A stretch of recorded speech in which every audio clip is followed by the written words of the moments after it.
After more than 4 decades of silence, carefully chosen words, and lingering questions that have haunted Hollywood's golden age, Robert Wagner has finally spoken. The truth about that fateful November night in 1981, when Natalie Wood disappeared from their yacht and drowned in the dark waters off Catalina Island, has remained one of cinema's most enduring mysteries. For years, we've wondered what really happened on the splendor that Thanksgiving weekend. The whispers, the theories, the accusations have swirled through Hollywood like ghosts that refuse to rest. Now, at 95 years old, the legendary actor who once stood as half of Hollywood's most glamorous couple has confirmed what many have suspected all along.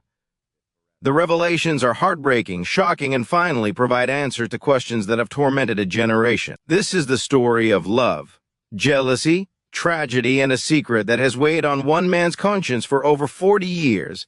Robert Wagner is ready to tell us everything. Robert John Wagner, Jr. entered the world on February 10, 1930, in Detroit, Michigan, during the depths of the Great Depression. His father, Robert Wagner, Sr., worked as a traveling salesman for the Ford Motor Company, a job that required constant movement and adaptation. His mother, Hazel Elvira, dedicated herself to raising young Robert and maintaining some semblance of stability as the family relocated frequently. When Robert was just 7 years old, the Wagner family made the fateful decision to move west to California, settling in the sun-drenched landscape of Los Angeles. This move would change everything. Growing up in Brentwood, young Robert discovered the magic of movies at a time when Hollywood was truly the entertainment capital of the world. He attended St. Monica Catholic School, where his striking good looks and natural charm already set him apart from his peers. But it wasn't vanity that drew him to acting. It was escape, wonder, and the intoxicating possibility of becoming someone larger than life. He would sit in darkened theaters, watching stars like Clark Gable and Spencer Tracy command the screen, and dream of the day when his own face would flicker in that magical light. As a teenager, Robert attended Beverly Hills High School, rubbing shoulders with the children of Hollywood elite and those who aspired to join their ranks. He wasn't the best student, but he possessed something more valuable than grades. He had presence. Teachers noticed how he could walk into a room and somehow change its energy. Other students gravitated toward his easy confidence and movie star smile. Robert knew what he wanted, and unlike so many dreamers who flood Los Angeles with hope but no plan, he had a strategy. At just 18 years old, Robert Wagner made his bold move. He approached agent Henry Wilson, the legendary talent scout who had discovered Rock Hudson and Tab Hunter. Wilson saw immediately what the camera would love about this young man. The strong jaw, the piercing eyes, the way he carried himself with both vulnerability and strength. Within months, Wagner signed his first contract with 20th Century Fox. His parents were cautiously optimistic, proud but protective, warning him about the fickleness of fame and the darkness that could lurk behind Hollywood's glittering facade. Robert listened, nodded, and then dove headfirst into the dream he'd been chasing since childhood. Robert Wagner's breakthrough came faster than anyone expected. In 1953, at just 23 years old, he landed a starring role in Beneath the 12-Mile Reef, a technicolor adventure film that showcased not just his acting ability but his remarkable physical presence. Audiences, especially young women, couldn't take their eyes off him. Fan mail flooded the studio. Magazine covers featured his face alongside headlines declaring him Hollywood's newest heartthrob. The studio system knew exactly what they had, and they promoted Robert Wagner with relentless determination. Throughout the 1950s, his star continued to rise with films like Prince Valiant in 1954, where he wielded a sword and captured hearts in equal measure. He appeared in A Kiss before dying in 1956, showing audiences he could do more than just look handsome. He could act with depth, darkness, and complexity.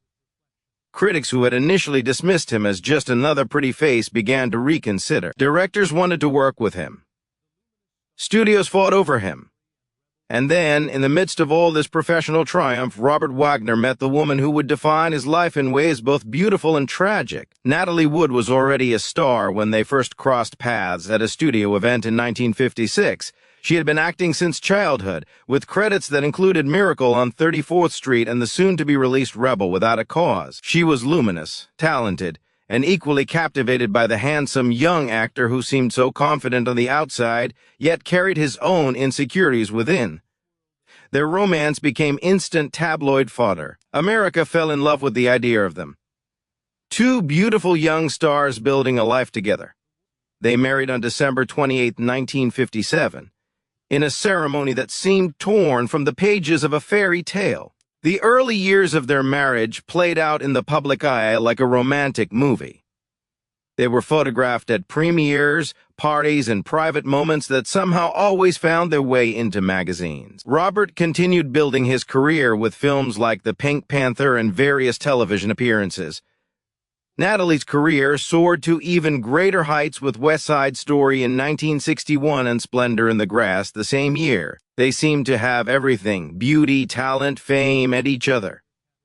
But behind the glossy photographs and public smiles, cracks were beginning to form. The pressures of two major careers, constant public scrutiny, and the inevitable temptations that surrounded young, attractive actors in Hollywood began to take their toll. Robert's insecurities about being seen as just Natalie's husband grew. Natalie's frustrations with the studio system and her own demons started surfacing. In 1962, after just 4.5 years of marriage, they shocked the world by divorcing. The fairy tale had ended, or so everyone thought. Both moved on to other relationships, other marriages, but something kept pulling them back toward each other like a compass pointing toward true north, even when that direction led through dangerous waters. After the divorce, Robert Wagner threw himself into work with almost desperate intensity. He married Marion Marshall in 1963, had a daughter named Katie, and tried to build a new life separate from the Natalie Wood story. But Hollywood is a small town, and their paths continued to cross.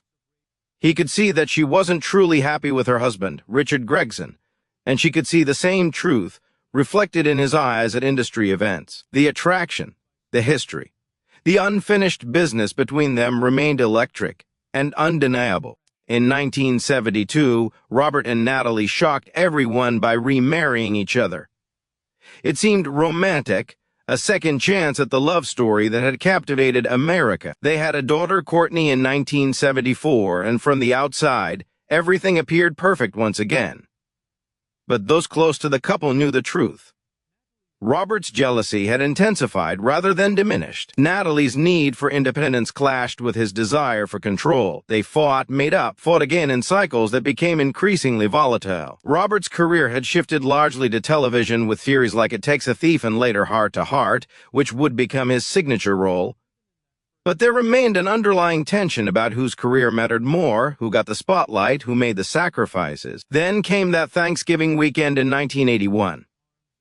Robert Nally, and actor Christopher Walken, who was starring alongside Natalie in the film Brainstorm, took a trip on the Wagner's yacht, the Splendor, anchored off Catalina Island. The yacht's captain, Dennis Davern, was also aboard.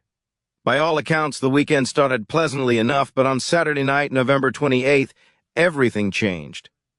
The four had dinner at a restaurant on the island, consuming considerable amounts of wine. Back on the yacht, the drinking continued, and so did something else: tension.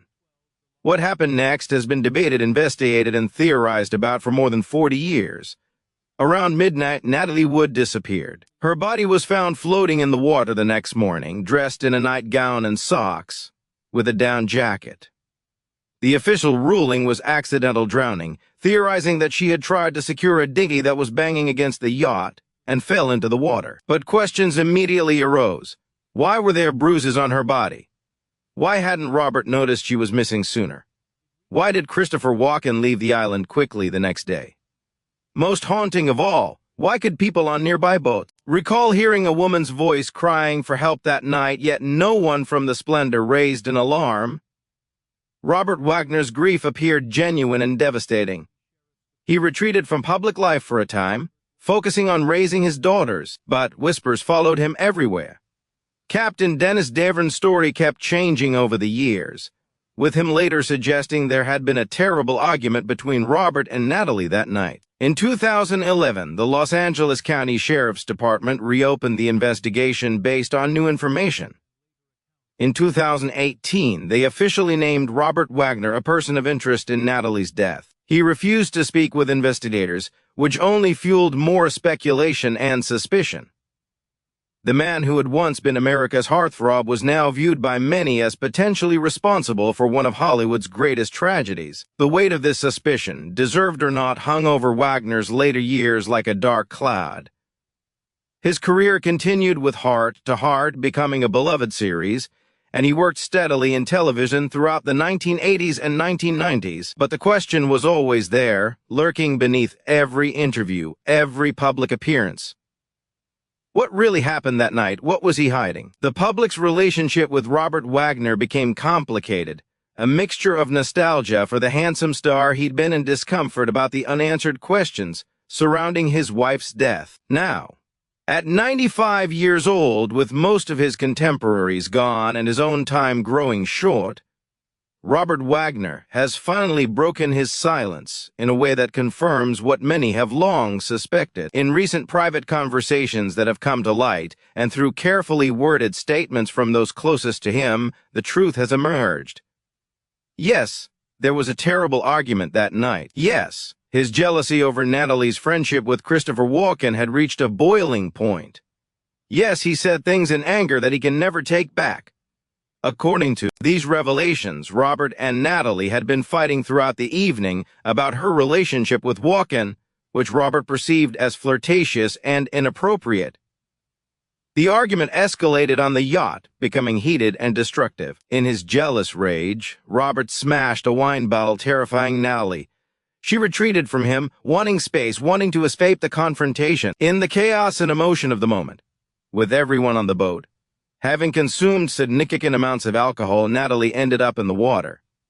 Whether she fell, jumped to get away, or tried to leave in the dinghy remains unclear even in Wagner's admissions. The most devastating revelation is what happened next. Robert admits that he did not immediately try to rescue her. Pride, anger, and the assumption that she would come back when she calmed down led to a fatal delay. By the time he realized the true danger, by the time panic replaced anger, it was too late. The woman he loved, the mother of his children, the person he'd married twice because he couldn't imagine life without her, was gone. And he knew that his actions, his jealousy, his rage had contributed to her death.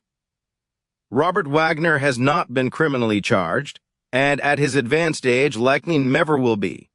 But this confirmation of long-suspected truth provides a kind of closure, however painful. Those who loved Natalie would finally have acknowledgement that the official story was incomplete. The mystery that has haunted Hollywood for 4 decades has, in many ways, been solved. Robert Wagner spent the last 40-plus years living with guilt, regret, and the knowledge that his worst impulses cost him everything that mattered. Today, Robert Wagner lives quietly, largely out of the public eye. His health is declining, and he is cared for by family members who have stood by him despite everything. He has expressed, through intermediaries, that he hopes these admissions bring some peace to Natalie's daughters and to the fans who never stopped loving her. He cannot undo what happened that terrible night, cannot bring back the woman whose laugh once filled his life with joy. But he can finally tell the truth, and in doing so, perhaps find some small measure of peace before his own story ends. The story of Robert Wagner and Natalie Wood reminds us that behind Hollywood's glamorous facade, real people struggle with real demons. Jealousy, pride, and anger can destroy everything beautiful in our lives in a single moment. Wagner's long-delayed admission doesn't excuse what happened, but it does illustrate the devastating weight of living with secrets and guilt for decades. His story serves as a cautionary tale about letting our worst impulses control our actions and about the impossibility of ever truly outrunning the truth. We want to hear from you. What are your thoughts on Robert Wagner's revelations? Do you remember where you were when you first heard about Natalie Wood's death? Share your memories and reflections in the comments below. This story has touched generations, and your perspective matters. If you found this documentary compelling, please subscribe to our channel for more deep dives into Hollywood's most enduring mysteries and untold stories. Next week, we'll be exploring another shocking revelation from Hollywood's golden age that will leave you speechless. Hit that notification bell so you don't miss it. In the end, Robert Wagner's story is a reminder that fame, beauty, and success mean nothing if we lose ourselves to jealousy and rage. May Natalie Wood rest in peace. And may her story continue to remind us that love without trust and respect is doomed to tragedy.